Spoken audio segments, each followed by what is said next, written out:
Hey, welcome to the Treehouse Athenaeum, a place to discover the tools that empower you to embrace both the beauty and challenges of personal growth. There are so many branches leading to your roots. Come on, let's explore. Hi, Daniela. Hi, Lisa.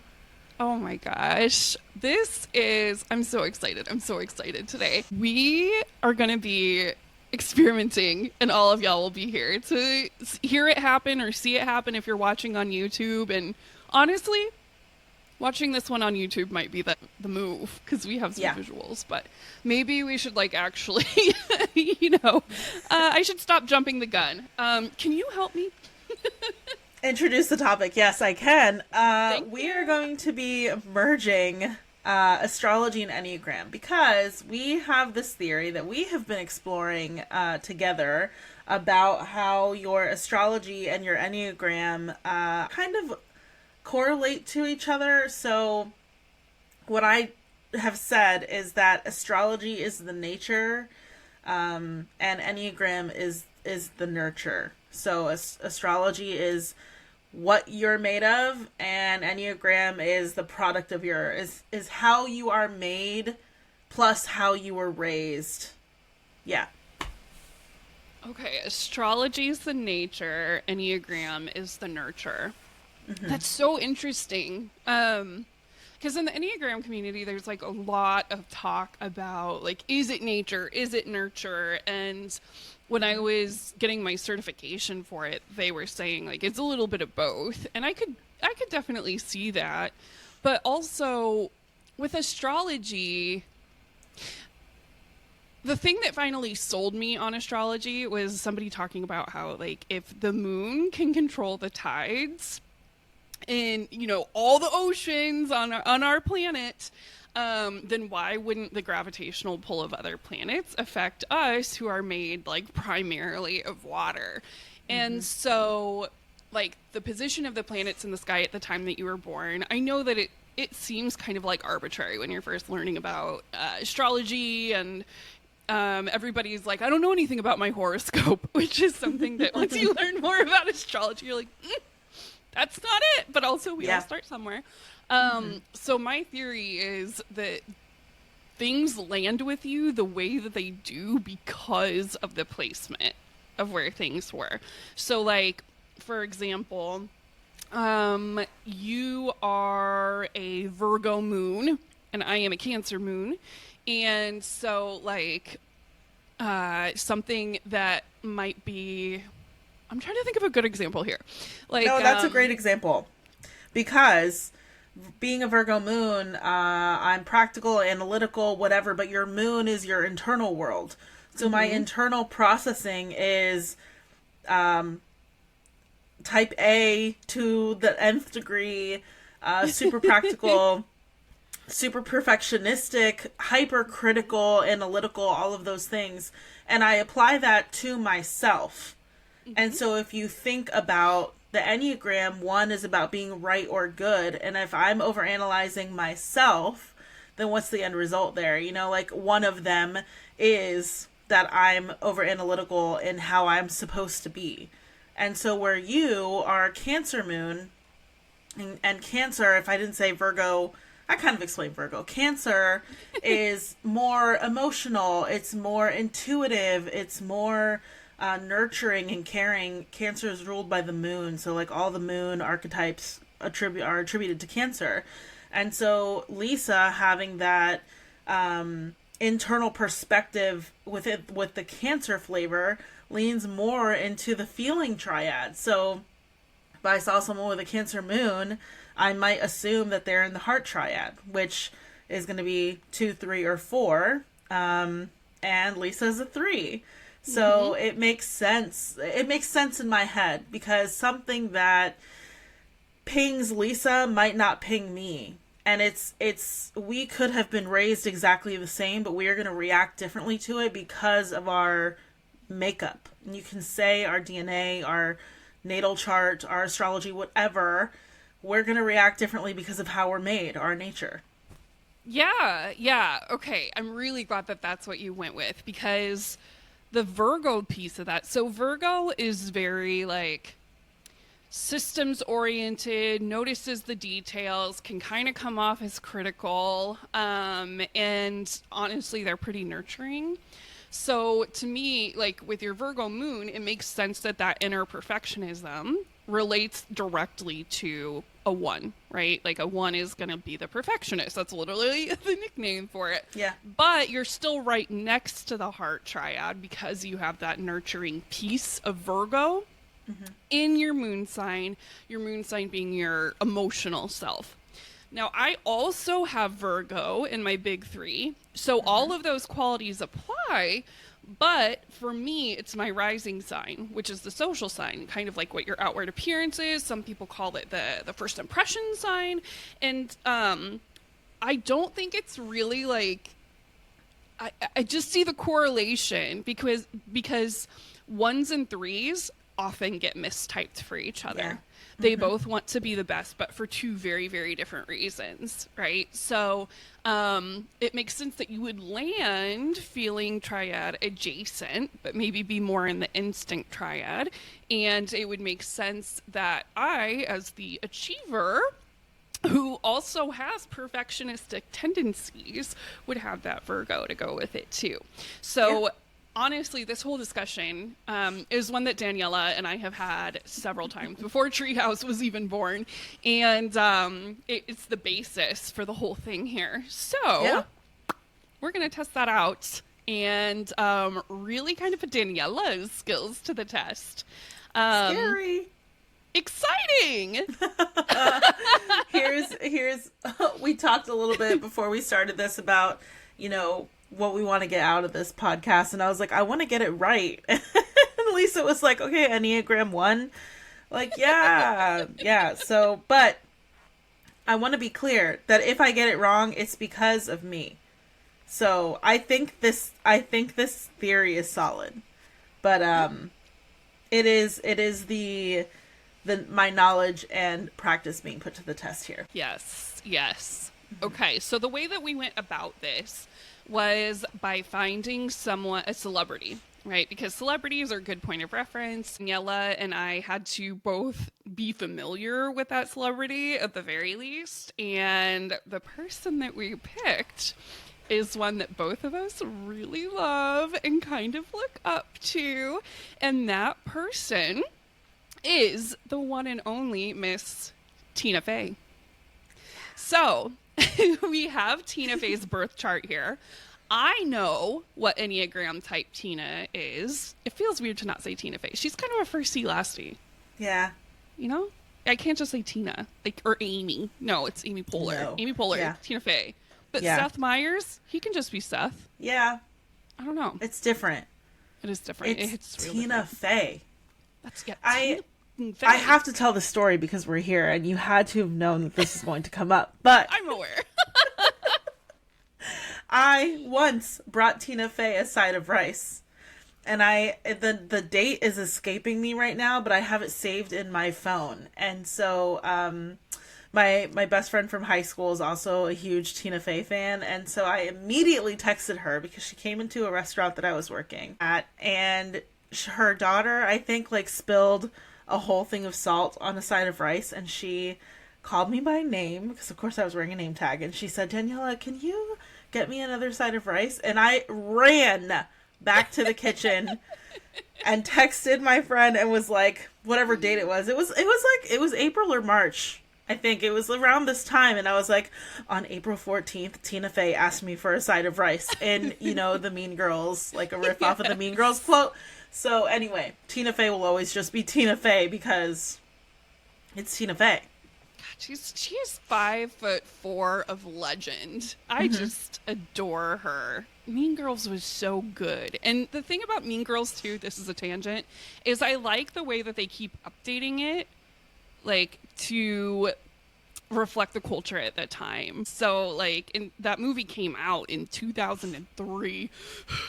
I cannot believe how old it is at this point, but like they've done different iterations of it. The Mean Girls musical came out, and they like I don't know, they just updated it. They updated it to like have insults that are still insulty for the Mean Girls to be saying, but maybe not like offensive, because things that could fly in 2003 definitely don't fly now, and it's because we brought light to them.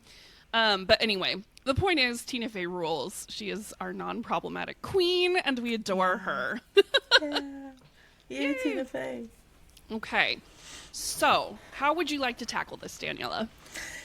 Okay, I think I just want to kind of go through her placements and houses that they're in and kind of start from there and giving some like really brief overview background to an analysis that I will pull together by the end, hopefully. Oh, you will. And for those of you that are listening along, we're going to jump around a little bit. And we recognize that some of you have, like, there are varying levels of familiarity with both the Enneagram and astrology. Mm-hmm. So if you need a second to catch up, that's fine. That's what the pause button is for. If you just want to listen and absorb all of it, that's fine too. But Daniela and I are going to do our very best to explain in depth like what it is that we're talking about, and give you some of that knowledge here. So, okay, that's my side note disclaimer. Yeah. Go ahead, talk about your son.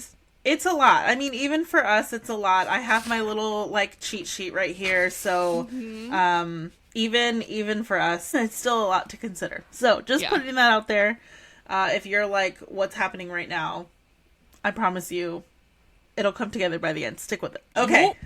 So, to start off... I'm so excited!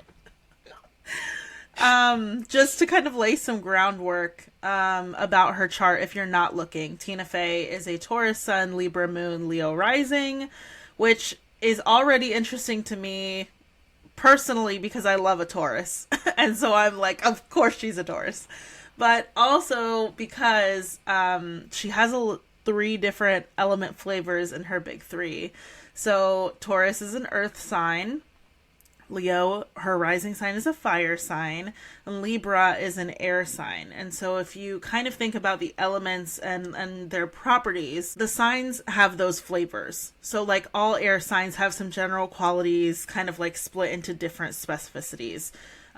Same with fire signs, same with water signs. Water signs are known as emotional. Fire signs are known as like quick and reactive. Air signs are known for being flighty, but also intellectual. Earth signs are known for being stable and grounded. So things like that. Yeah. So she has a little bit of everything in her big 3, which already is kind of interesting to me because it's not giving me any like major indicators on, you know, like, oh, we're already leaning in one particular way. Well, something that I think is interesting, and I'm glad that you started with the elements of each, is there is no water in there. That's the one that's absent. Mm-hmm. And looking through her chart, she doesn't have any personal planets. Well, that's not true. Hold on. Yes, it is. Okay, she doesn't have any personal planets that are water signs. So if we're looking at this... she's got Scorpio, which is a water sign, in Neptune, and that one is kind of generational. Yeah, it's called an outer planet, so it'll stay in Neptune for X amount of years. It's just kind of like an outer layer, might affect on a bigger scale, and I don't think it will really come into play with what we're looking at here because that is advanced astrology.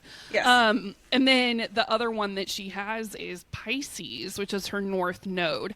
And the reason that I hesitated and was like, okay, personal planets, because the node isn't really a placement. It is like your sign of destiny, basically. There are a few things in your natal chart that will not be planets. So like Black Lilith Moon is one of those. You'll hear the term Chiron, which I think will probably be pretty important here. That is an asteroid that talks about what your wounds are and where they live. And that has to do with the planets there. And the North Node is like, this is the destiny that you're trying to fulfill. So I find it very interesting that you're right. There are no water signs in her big 3, but her destiny is to go up and be a water sign. Ooh, in the 8th house of all houses too, which is interesting. Tell us about the 8th house. Yeah, the 8th house is one of the psychic houses. It's death, other people's resources, mental health, occult stuff, but it's also, you know, it's ruled by Scorpio.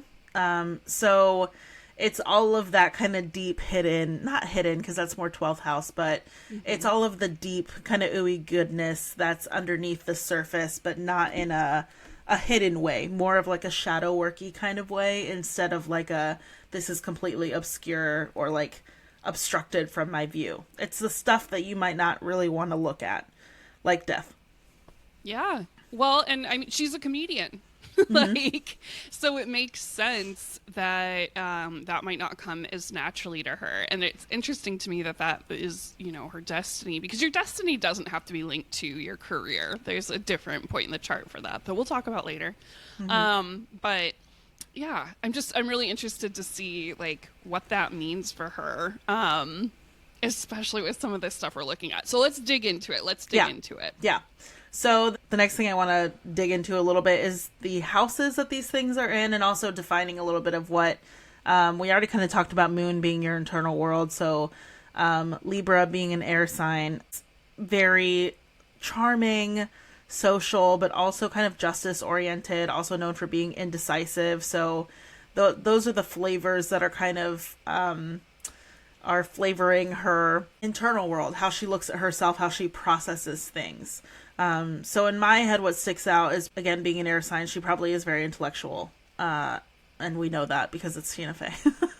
And also, she probably does or did at some point deal a little bit with indecision and, I don't want to say flightiness, but the kind of like going back and forth and settling like the scales that Libra is known for. So trying to figure out, you know, the right path, but also not necessarily, it could be interpreted in a lot of ways. So what is the right path? What is the balance of the scales? Who is it balanced towards? Those kinds of things that Libras like to mull over. So I think she's really used that to her advantage. Sorry, I didn't mean to cut you off. No, please. But while we're still here on this subject, she really has learned how to use it to her advantage, because if you're going to be a member of Second City, which is the improv troupe that most of the SNL cast members come from. Like, that's basically like the breeding ground for it. Yeah. And you're going to be on SNL, which we all know that's where she got her start. You have to be able to figure out on the spot how you're going to balance the scene and be really aware of everything else that's going on around you, and then be able to, again, you know, put the right weights on the scales to make this scene come to life. And that's something that we have seen a lot from her. And it is her emotional self. And we don't know Tina personally, although No. Tina, if you're looking for new friends, you've got two right here. They both have killer bangs. And yeah, so okay, that's what I had to say about Libra moon. Yeah, and it's interesting because her moon is in her third house. Being a comedian, being a writer, the third house is the house of communication. It's also daily life, siblings, extended family, but I like to think of third house as communication. So it's interesting that, you know, as a Libra, as an intellectual air sign, that's also kind of sociable and charming, which I would read as funny. That's coming out in her communication, because it is. That's very evident. And also third house being daily life. I feel like a lot of her comedy is social commentary. So it makes sense to me. Her sun sign. So she's a Taurus. Her sun, hold on, where is it? Is in the 10th house, which also is funny. 10th house is career, public image, reputation. So her sun, i.e. where she shines, is in the 10th house, in the house of career and public image. So that makes a lot of sense to me. In Taurus, that tells me that she's also like kind of steady and grounded in the way that she shines. And that being so public, I don't know, I feel like maybe there's like a degree of she's very comfortable with who she is and how and like what she brings to the world. Like, I feel like that's what Taurus can gift, is like a strong sense of security. So I definitely see that. And she also has Mercury in that house, which again, 10th house, public image, career. Mercury, if you know anything about mythology, because all of this to me is connected, and that's how I remember all of this. Mercury is the Roman god of, it's the messenger, the Roman equivalent of the Greek god Hermes. So, the messenger. So you're talking about communication again.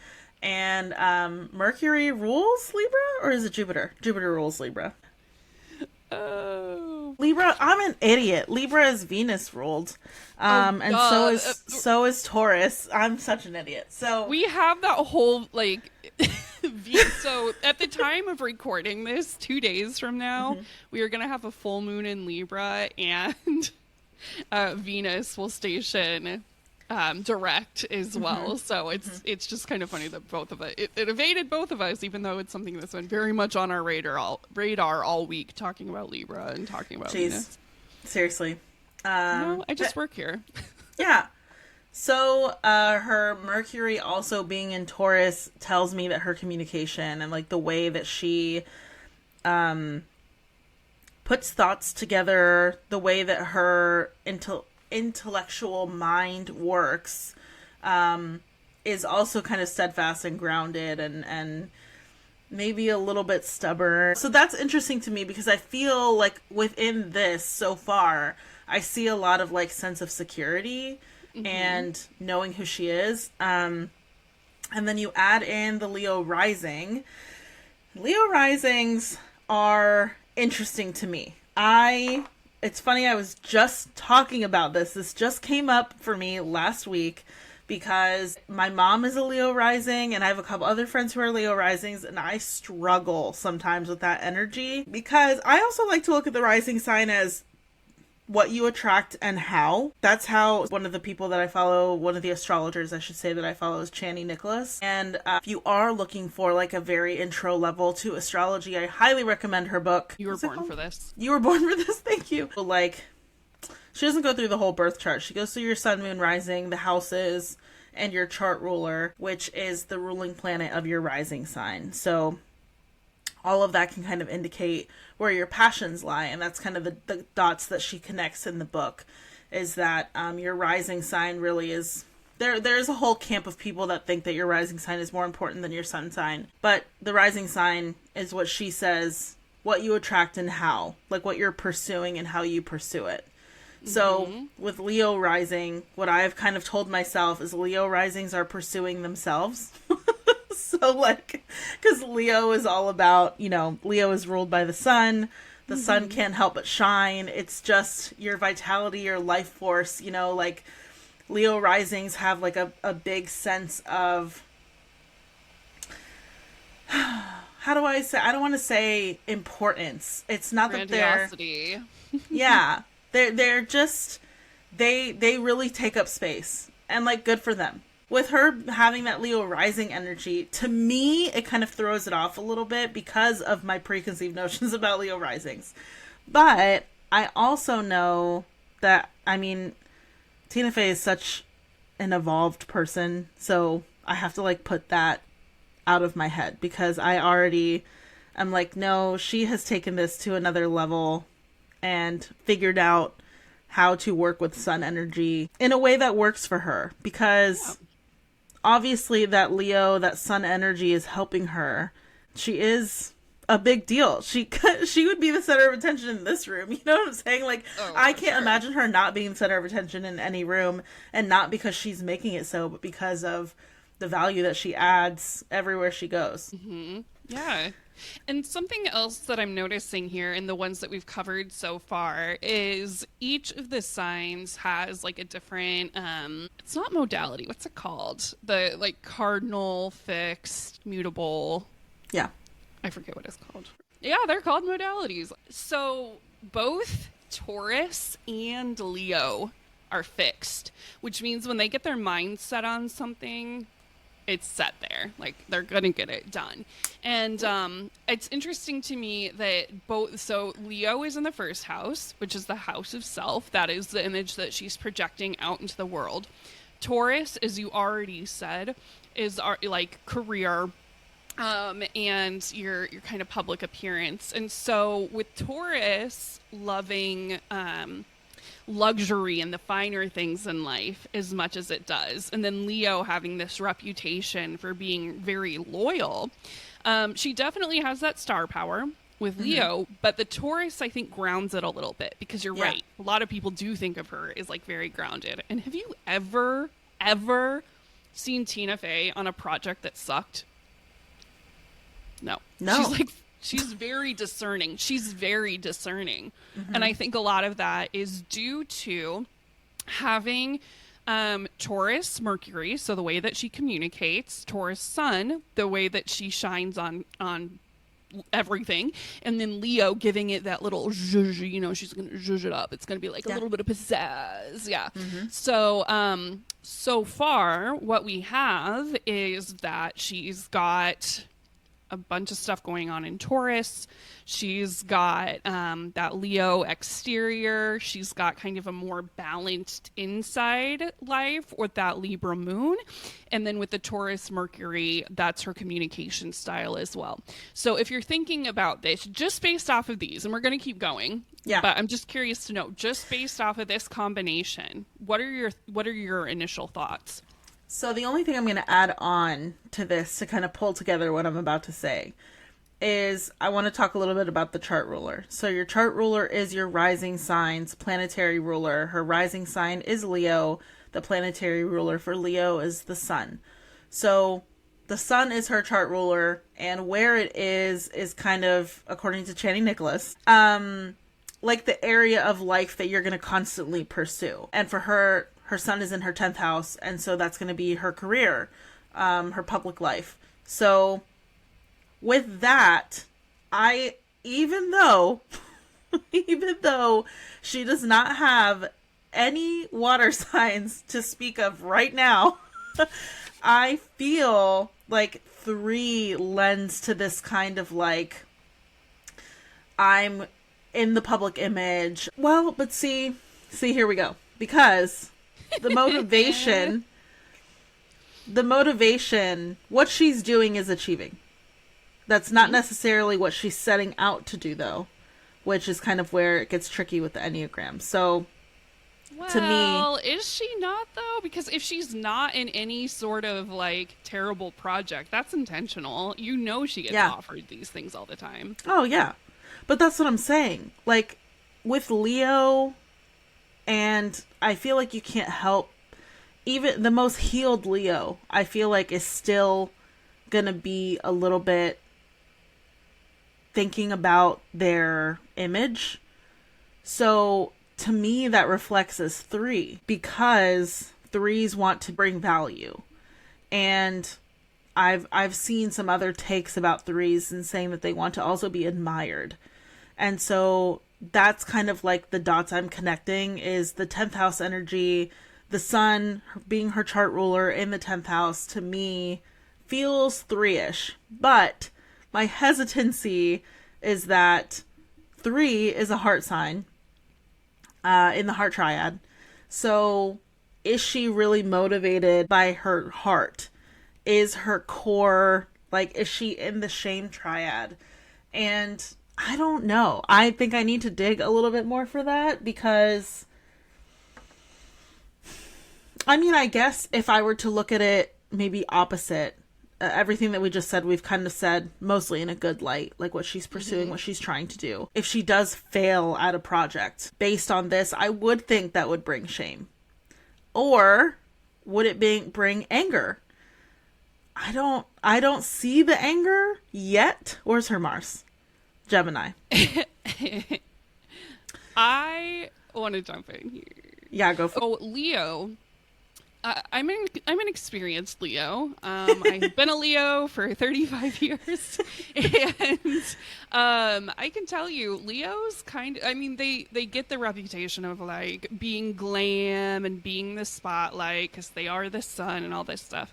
But there's that whole story about Daniel and the lion, maybe, where like he has to take the thorn out of the lion's paw. Do you know what I'm talking about? Yeah. Okay.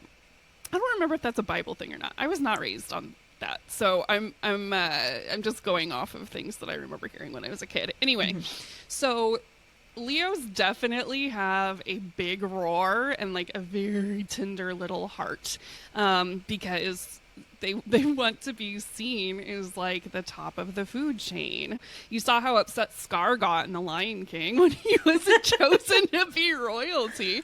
He didn't exactly handle that well. All that to say is Leo is like the water sign of the fire signs, in my opinion. Like, it's definitely the most emotional and easy to get swept up in. And with that as her rising sign, like, I want to make sure that Tina Fey gets the credit she's due for having emotions. And when she smiles on camera, she's got that cheeky little smile. She's got that, I know what I said was clever smile. Like, she's proud of herself. And you know what? Yeah. You earned it, Tina Fey. You earned Yeah, it. pride, definitely. And not in like a bad way. Oof, yeah. And you know what? So 3s go to 6 in growth. Yes. So, I mean, that kind of tracks for me with the Taurus energy. So 6s are very slow and steady because they're planners. And so the Leo kind of pushing her out a little bit into the 3-ness, but the 6-ness kind of coming probably second nature to her because it is her growth arrow, makes sense to me. And I don't know, I can't ever, I don't see her, I've never seen her, I don't know her personally, but 3s go to 9 in stress. And so I guess I would read that as like, well, you're a 3, you can tell me. I would read that as like sitting in nothingness maybe, or like instead of achieving, you hit a plateau of, and you just kind of like loaf. I don't know. Yeah. So 6, because I realized we didn't say it. That one is the loyalist or the skeptic. 6s are very security oriented, which is why when a 3 takes on growth, like traits of growth, they'll take on that 6 because they go from being this person that like is very checklist driven and let me just like check things off, and it's very satisfying for me to have this ongoing thing where I can just, you know, it doesn't matter what the order is. But a 6, the skeptic, is thinking about plans A through Z, so that growth is really forcing the 3 to slow down and think through, okay, like, what does this mean if I, like 10 years down the road, if I decide to go this way? So it's kind of like a 3 catching their breath, whereas 9 is the peacemaker, and 3s will take on the unhealthy traits of a 9 because 9s are so good at being in their own little bubble. Like that's their whole thing, right? They don't want to be disturbed in terms of like what they know being rocked. They don't want the boat to be rocked. So how do you stop a boat from rocking? You sit really still and you pretend like you're not there.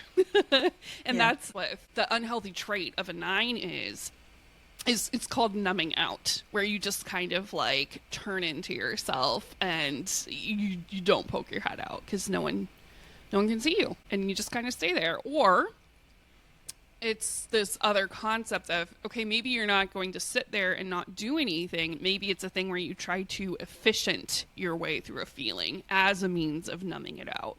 So in other words, I'm not going to have to feel this feeling if I pick 12 more things on my to-do list that I've got to do. And then I just won't have time to think through it. Oh no, you know? Yeah. I fear that I feel convinced about the 3. But I want to keep going a little bit, only because as you were talking, I was trying to like fit the other numbers, right? So, okay.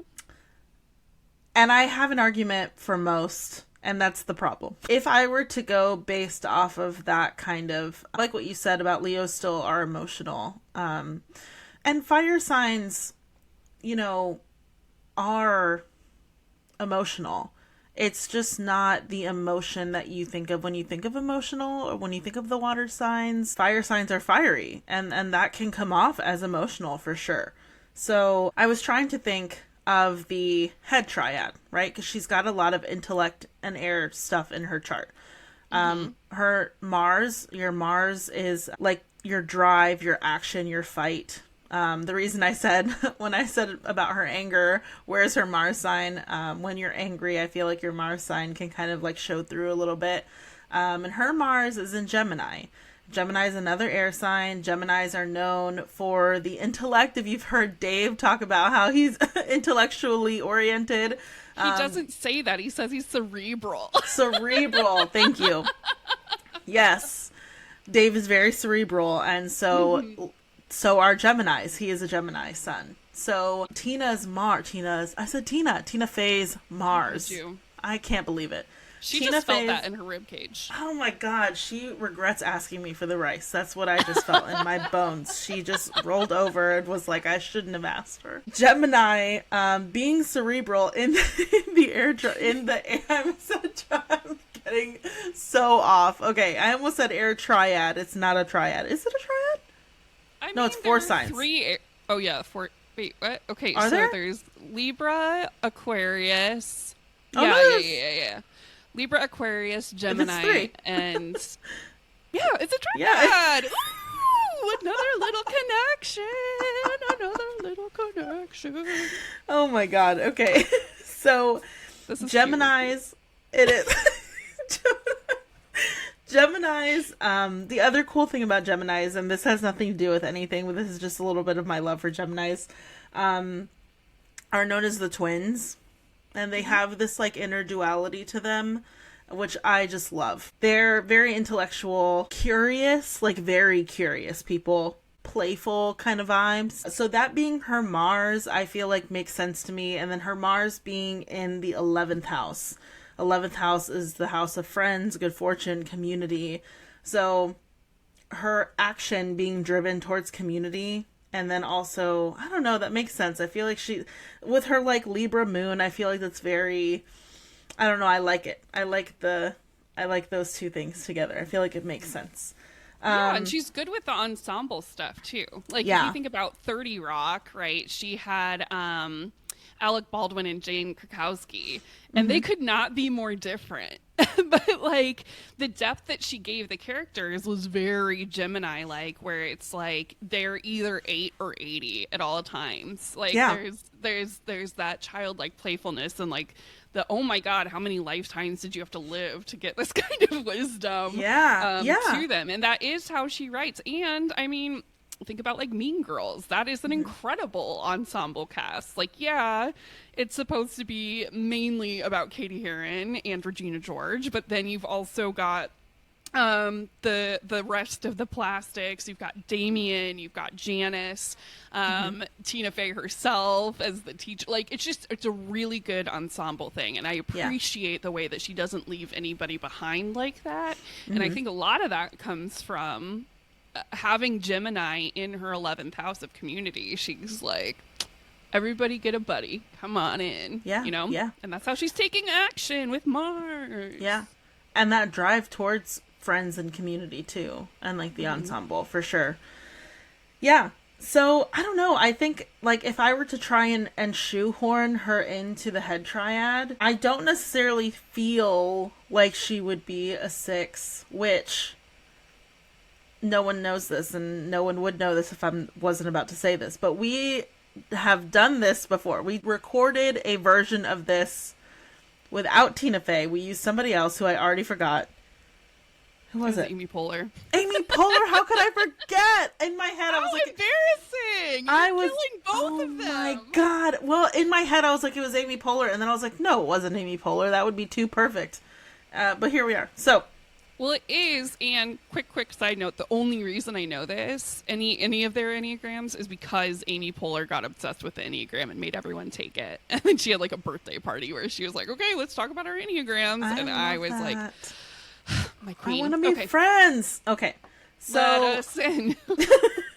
Okay, the reason I brought up Amy Poehler and that other podcast that never saw the light of day is because I got it wrong. And not only did I get it wrong, and that's, to be fair, not why it didn't see the light of day, but I remember saying she's definitely not an 8 And then she was. So, me sitting here being like, I definitely don't see her as a 6. I feel like I'm dooming myself a little bit, but I'm going to continue. So. One more thing, Daniela. Why did I say it like that?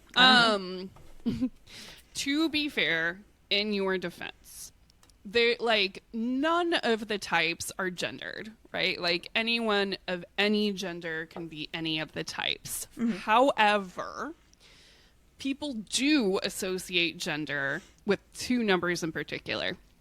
One of those numbers is 2, and that's talking about how a lot of women mistype as 2, or people that were raised as women mistype as a 2 because you have that maternal instinct. I'm so interested to see how this goes in future generations, by the way, because I don't think kids are being raised like this anymore. At least it's changing. It's changing. Yeah. Okay, so 2s are the more feminine, and 8s.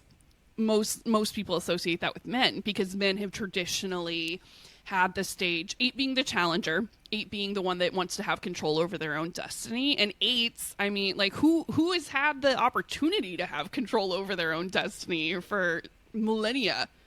Men. Yeah. So I understand why you may have ruled her out, and that's the nurture that you were talking about earlier. You were nurtured that way, you know? It's so interesting unpacking our beliefs like that. Yeah, wild. Okay, well, but you don't also, think she's... Yeah, I was just gonna say, to add on to that, because I feel like I think mostly about the more negative parts of all of these things. Like, I've had to train myself to think about the positive because I am so quick to be like, oh, your trauma is definitely this. And then it's like, okay, that's also not the only way to distinguish someone's Enneagram, you know, like, maybe lean away from the trauma, Daniela. So when I think... funny, because I'm the opposite. I know, which is why I love... Yes, which is why I love talking Enneagram with you, because I know you're going to hit me with the other perspective, and I need that, because in my brain, I'm like, oh, you would be in the fear triad. I can see that fear living inside of you. I see it. And meanwhile, you're like, fear. Oh my God, yeah, you are so loyal. You're so great as a 6. Of course, you're like the planner with your little Mary Poppins bag. And I'm like, oh, right, yeah, all of that too. Mm-hmm. Yeah. By the way, Scorpio and Leo are often described as like opposites in astrology. Scorpio wanting to explore the underworld, and Leo wanting to be like, hello, I'm going to shine all over everything. We've already talked about plenty of Leo today, but yeah, it just it fits. You know, this stuff just fits. It works. It makes sense. It does. Keep going. We don't have shadows without sunlight, you know? So, yeah. Yeah, the absence of the light is a necessary part, quotes Jason Mraz. Yes. So, if I were to try and fit her into the head triad, I don't see her as a 6. Only, I mean, okay, let me come back to that because I'm already arguing my way out of that. But as a 5, I can maybe see her as a 5. I can definitely see her wanting to be competent. I can see her wanting to be capable. I think maybe to convince myself out of it, I feel like she is.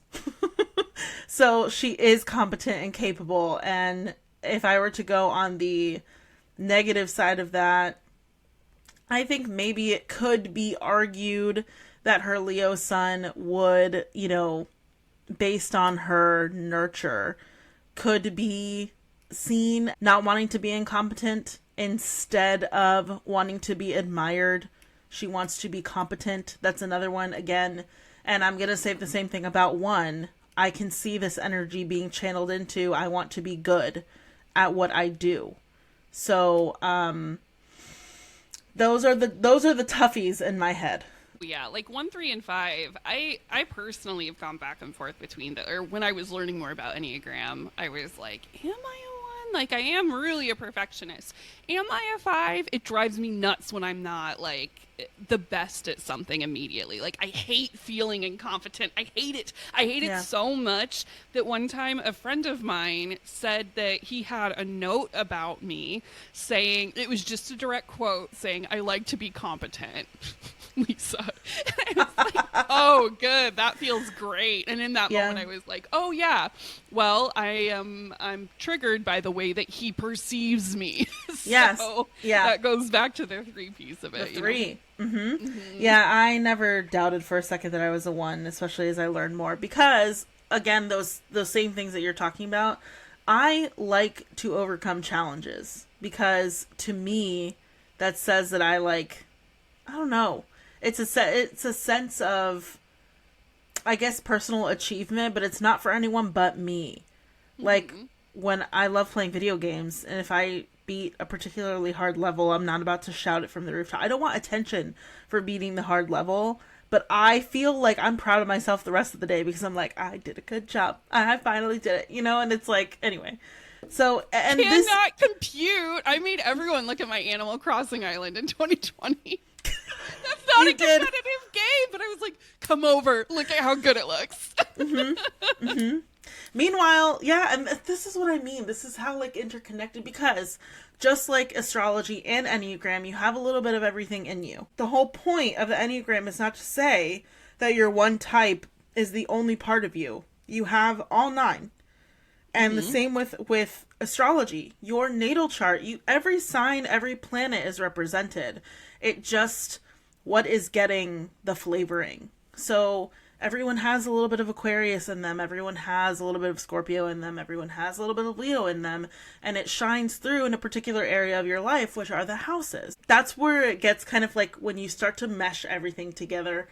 And you're like, okay, I can see it like this because we have a little bit of everything. So putting that out there. But yeah, think about it like a neighborhood, right? Like you have a bunch of houses. Not everybody is going to be home, right? So you can walk into this house and it's got I don't know, Gothic Victorian decor on the inside. And then you can go into another house and it's crawling with plants. The person that lives there is definitely a plant mom, right? But in that plant mom house, you might not see the plant mom. They might not be home, right? So in this metaphor, the house is the flavoring, and then the planet is the occupant of that house that is giving it direction and kind of putting in its 2 cents right there. So if we're looking at Tina Fey's chart, it's funny that you mentioned Aquarius because that house is actually empty for her. That's going to be her 7th house. 7th house is the house of committed relationships. Well, Tina Fey is married and she has kids that she's quite committed to as well. It doesn't just have to be a romantic thing. It's just your committed partnerships. And look at her friendship with Amy Poehler, right? Yeah. Look at how she still hangs out with Rachel Dratch. All of these people that she's collected are still important to her. So that proves that there doesn't need to be a planet in there to do that. But she does have the flavoring of Aquarius where it's I want to be really special, but I don't want you to, or I don't want to have to ask for it. I want you to just kind of see that I have this air about me that's so quirky and unique, and it makes sense that she would have attracted quirky and unique friends with Aquarius as the ruler of her 7th house. That's a great breakdown, for sure. It takes forever to wrap your head around that, by the way. If you didn't get it on that pass through, please don't beat yourself up. It's one of those things that just clicks whenever it clicks for you. And it takes a lot of reading and mulling things over and sending them to your friend at 1:30 in the morning and be like, I never really thought about it this way. So anyway. That's why we have each other. Yeah. Aww. And all of you now. Yay! Welcome. You're basically a part of our Marco Polo. I know.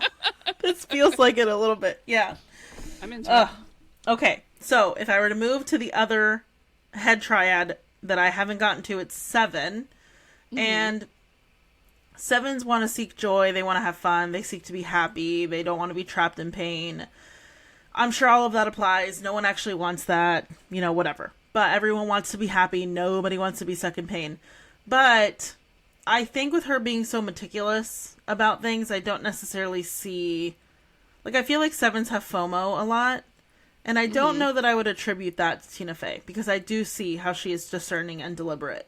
So, I'm ruling 7 out pretty confidently. I feel confident. I'm gonna tell you you're right on that one. Okay. Yeah. I would be shook. Yeah, well, I mean, me too. So one of the concepts in astrology that we haven't covered yet is the idea of a stellium. And what a stellium means is you have 3 or more planets in the same house, in the same sign. And so it just is kind of, it like supercharges it. It's like the boost to get through in Mario Kart, right? And you can see right here that she's got a stellium of Taurus in the 10th house. So she has that extra boost of slow and steady wins the race, and it's gonna look good, right? Yeah. And you know, if not, then Taurus is also really like blankets. So I'd bet that she knows how to like chill hard as well. Yeah. You know? Yeah. So none of that is like a 7, right? 7s don't want to be buried under blankets. Like they want to be going on to the next big thing. They want to really be kind of experimenting and getting little tastes of everything. Whereas if tourists find something that they like a taste of, they want a whole buffet of that flavor, you know? Yeah. And also, it's interesting, I just, moving down the list, noticed that her Saturn is also in Taurus. When you mentioned the little stellium that she's got going on in there. Saturn, if you haven't heard anything about astrology, if you're pretty new to it, you've probably heard about something called a Saturn return. And you've probably heard people talk somewhat negatively about it. And that's because Saturn is one of the outer moving planets. It moves slower. But around every like 27, 30 years, it returns to the place that it was on your natal chart. And normally it brings a big shakeup. Saturn is about discipline, time, structure, limitations. So to quote one of the songs on Ariana Grande's newer album, she says, it comes back and hits you over the head and kind of makes you re-question how you've been spending your time. Saturn being the ruler, the natural ruler of the 10th house, because normally that's Capricorn, and Saturn is the ruler of Capricorn, so I know I'm kind of going off a little bit askew here. But Taurus being there, her Sun and her Saturn being there together along with her Mercury, kind of tells me that it's also flavored in a way that is, again, adds to the deliberateness. There's structure there. There's discipline there. There's a lot of intention there. And also time. I haven't really fully wrapped my head around the time aspect of Saturn. I know that time is a big part of Saturn. I don't really know how that would apply here, but it's sticking out in my head for some reason, probably just because I know that time has to do with it. So I feel like I'm going to rule out 9 also. Okay. I'm jumping into the anger triad here. Only because with Leo rising, 9s being the peacemaker, I feel like Leo risings, there's no way that they would just like keep calm waters. Even though I feel like the Libra moon would kind of counter that. I feel like Leo rising is too strong of a placement to be completely overshadowed though. Libra moon might balance that, but I don't think to the point where it would completely negate the Leo-ness of it all. I think a balance, it helps with the scales, but I don't think it's a complete balance. Because, I mean, you've got the sun versus the moon here, right? Like, the sun is significantly bigger than the moon. Like, we're talking, I mean, everything rotates around this sun. This is a huge, huge piece of the solar system. So it's nearly impossible to overshadow that. Yeah. Even if your Leo is in the 12th house. 12th house being the one that Daniela was talking about earlier with like endings and shadows and all of those other things. I happen to have a Leo stellium in the 12th house, and yet you can still fucking tell I'm a Leo. You know, it just doesn't go away even with that kind of veil in front of it. So having Tina Fey having hers in the first house front and center, I think you're spot on. Like, that's really, really an important piece of the puzzle here. Yeah. So I'm ruling out 7. I'm ruling out 9.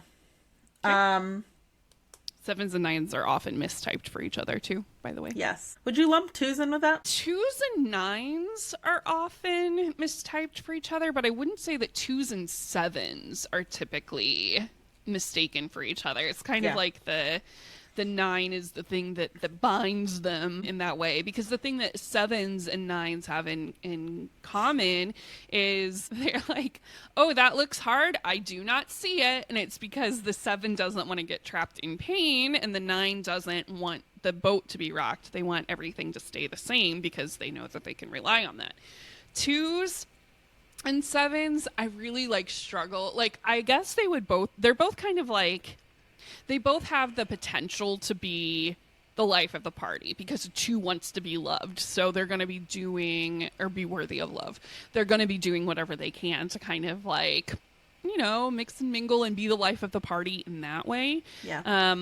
And I think that the idea of not shaking anything up and the idea of wanting to be worthy of love often gets conflated, because you might keep someone around in your life for longer because you want to be worthy of love, and you might not be if you leave them behind. And if you let go of someone in your life, then your shit's disturbed. You know what I'm saying? Yeah. I'm really glad you asked that question. That was a good question. Thank you. So, speaking of 2s, do feel somewhat confidently that I'm going to rule out 2s as well. I see what you're saying, and I fully hear you about the energy of 2s have a look at me energy too. I think an evolved 2 might not as overtly have a look at me energy, and I just am dead set in my head that Tina Fey is an evolved version of whatever she is. So I feel like I'm looking at like one of the best iterations of this Enneagram. So I feel like I don't necessarily see, with all of her 10th house energy and her Leo rising, that she's necessarily dead set that her life path is to help others, and be of value, of service to other people. I think it is, and not in a bad way, it's a little bit more internal to her. It's a little bit more personal to her. Like, this is her, she is the star of the show here. And not because of what she's doing for other people, even though we definitely get to benefit from it. I don't know that I would say that her core motivation is to do things for people. Oh, but she also understands, like, the value. The value. The aces in places. Is that a kitchen term exclusively? Did you ever hear that? I've heard the term, but I didn't know it was kitchen related. Well, the first time I ever heard it was working in a kitchen, but basically it's saying, like, you know who is good at what, and then you put them there. So, like, if you have someone that's really good at the grill, and you know you have a busy night where it's, like, Valentine's Day and everybody's coming in with steaks, like, you're not going to put the newbie on the grill to do the steaks. You're going to make sure it's, like, your best steak cooking person. Yeah. And Tina Fey knows who cooks her steaks, you know? Yeah. Yeah. I'm ruling out 7, 9, and 2. Okay. I still feel pretty strongly about 3. 3 is still where I'm leaning most, but I have also lumped in 5 and 1 now. 4. We haven't really talked about too much. 4 strives on authenticity. I just don't see the normal markers of a 4 in this, which to me would be like an Aquarius placement.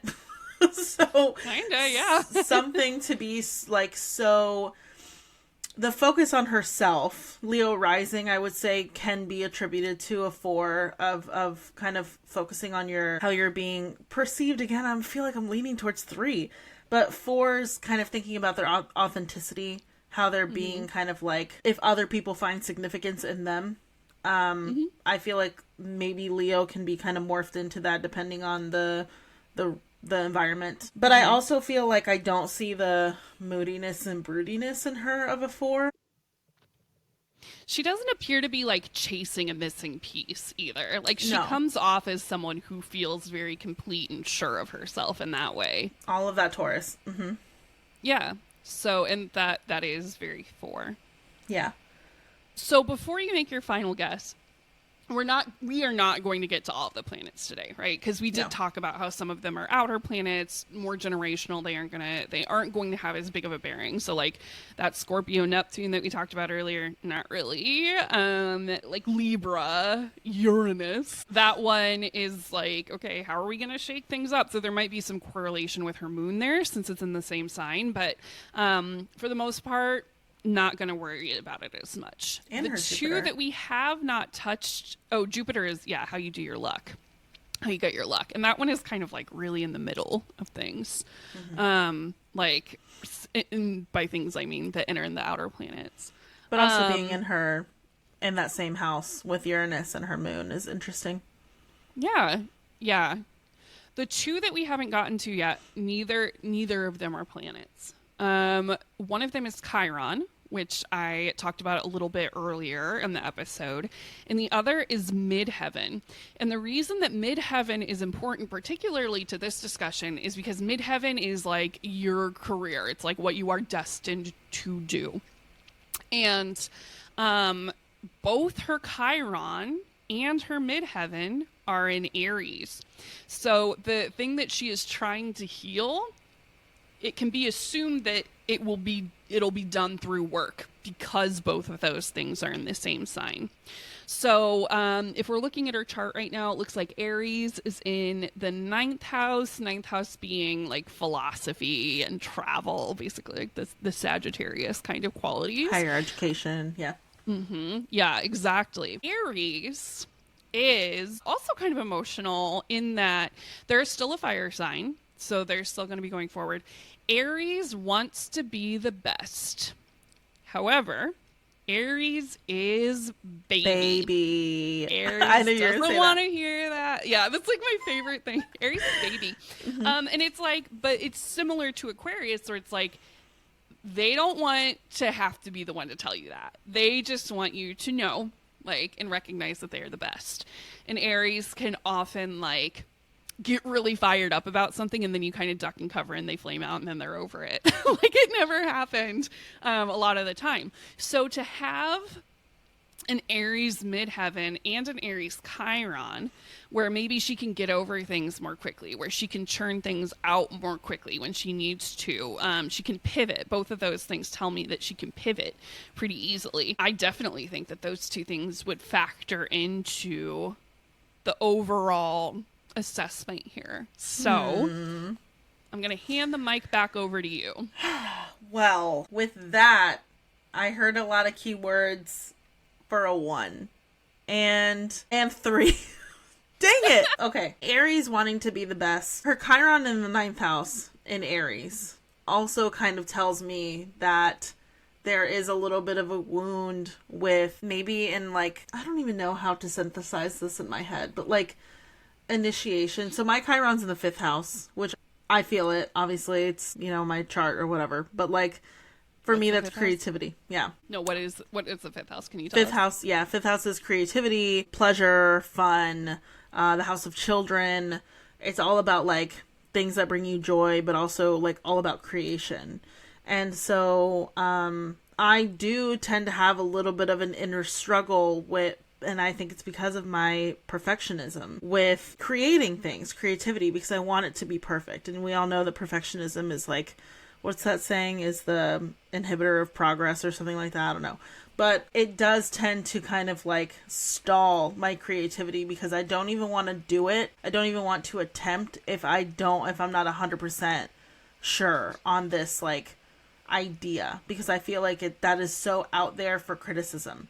So for Aries, Chiron in the 9th, I'm just like, with philosophy and with like higher education, religion, law, travel, all of these kind of like more lofty things, the Chiron being there, I don't know. I don't really know how to like super synthesize that in a way that I've synthesized mine, if that makes sense. Like it feels a little more obscure.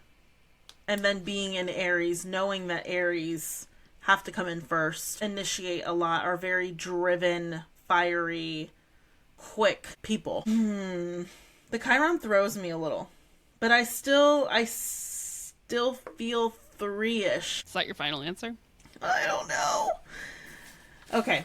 What are the ones I haven't talked about? 8. I don't necessarily see this as like needing control over destiny, so I'm going to rule out 8 as well. I think that's the only one you haven't covered. Yeah. You know what? Screw it. I'm going to say 3. And I'm going to say you should always trust your intuition. You were right. She is a 3. Oh, yay! That's so exciting. I feel like I just won a game show. You did. You did. When you got it that early, I was like, Lisa, please control your face.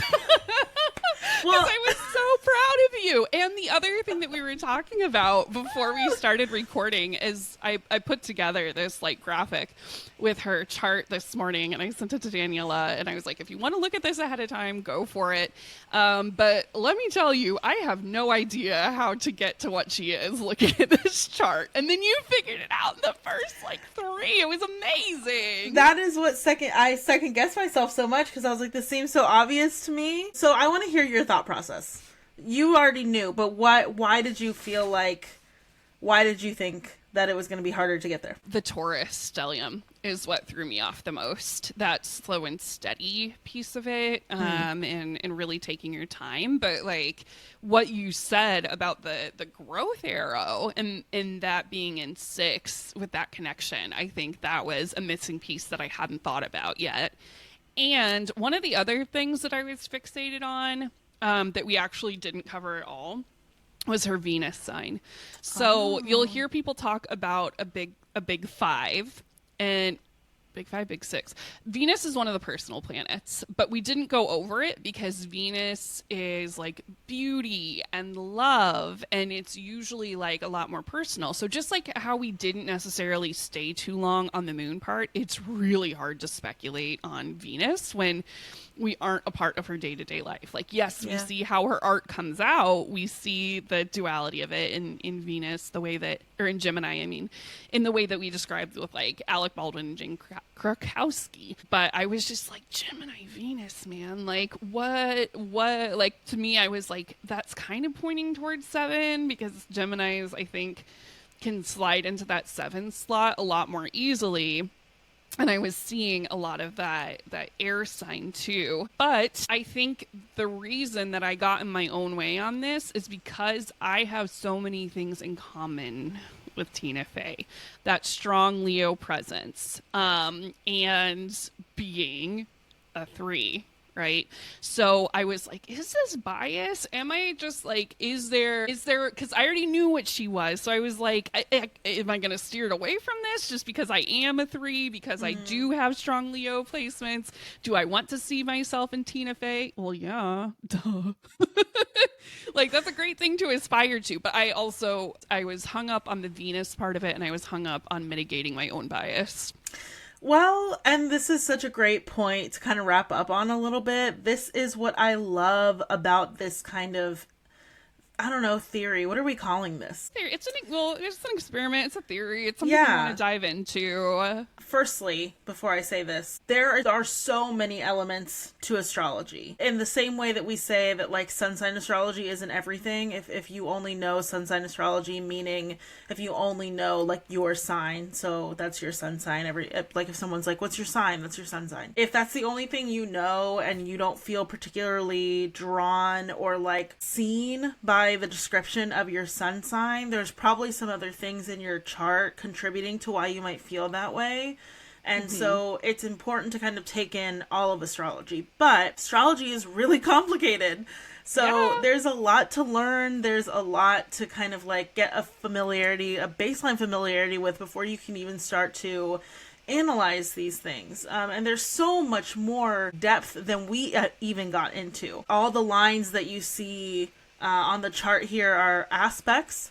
So things can be in trines, things can be in squares, and trines are typically like favorable opportunity kind of thing.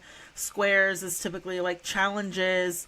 So the way that these planets interact with each other on your chart also has an influence on how that manifests in who you are. So all that to say that you can't just say, oh, well, she's a Scorpio, so that's why she is the way she is. There's a lot more underneath that. So that preface being said, I think that there are some things that are so on brand. There are some things that I feel like are really like strong indicators. Like Leo, I think is always going to make me feel a little bit more 3, a little bit more in that kind of like image shame triad, something that's going to be more concerned about their image. A Cancer moon is going to be a big indicator to me that they're in their feelings. So I'm going to put them in the heart triad in my head. These are light correlations. They're not hard set formulas. And it's because you have to kind of take into consideration the entire picture, which is complicated, but people are complicated. They are, and that's why Enneagram, like I'm always saying, you really don't have just that one type. You have 5 that are accessible to you easily at any given time, right? And that's like over half of the Enneagram itself. And you see these lines and these correlations within astrology as well. It's just that there are 12 of them as opposed to 9. I don't think that any one type fits neatly into any one sign either. And I think like Chiron in general is just one of the biggest clues as we're looking through things like this here. Like, you hear about Chiron and you're like, oh, it's an asteroid? Like, are you for real? Like, are you seriously gonna tell me that an asteroid affects your entire life? Well, let me tell you, my Chiron is in Cancer. It is in the 11th house. So very weepy, sentimental, very squishy about her friends and her community. And that is me all over. When I talk about like my childhood trauma and the reasons that I went to therapy in the first place. If you listen to our episode where all 3 of us were together in person, I talked about these 2 girls that I grew up with that were constantly just like railing on me, and they thought it was so funny, and they would just keep doing it until I went in the bathroom and like locked myself in there and started crying because I'm like, my friends don't like me because I'm not good enough for them. And that, like, to this day, even though it's something I feel like I've healed pretty well, it shows up in different ways. And that's, to me, that's pretty undeniable. Like, that makes complete sense to me. Yeah. That it would be, okay, you've got your wounded asteroid is sitting right in the squishiest place. And I'm more likely to cry if I'm talking to a friend that I think, like, I'm not doing right by them, you know? Mm-hmm.